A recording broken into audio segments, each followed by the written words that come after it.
sont-elles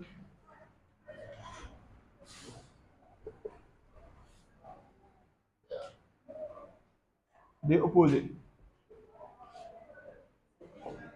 D'accord? Bon, A et B sont-elles des opposés?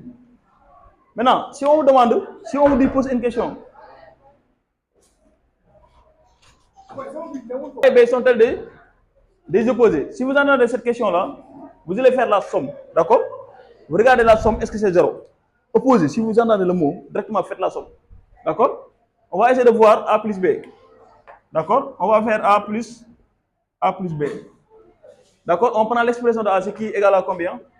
Cela implique qu'on fait quoi? 2 moins racine de 7. On met plus. D'accord?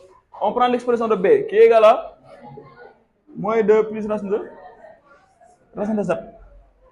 Maintenant, si on regarde, il y a un signe plus devant la parenthèse. Il ne change rien. Hein? Donc cela veut dire que c'est 2 moins racine de 7. Ici, c'est moins 2 plus racine de 7. Hein? D'accord? Maintenant, qu'est-ce qu'on va faire? On va ordonner. On va ordonner, d'accord? 2 moins 2 plus racine de 7 moins racine de 7. Ici, 2 moins 2, c'est racine de 7 moins racine de 7, c'est 0. Donc, tout ça donne 0. On a fait la somme de deux nombres qui donnent 0. Cela veut dire que les deux nombres sont opposés. Donc, cela veut dire que A et B sont des opposés. Sont des opposés, c'est bon.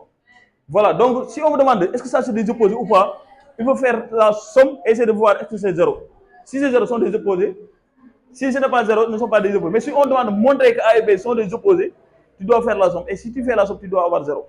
Parce qu'on a dit montrer, cela veut dire que ça existe.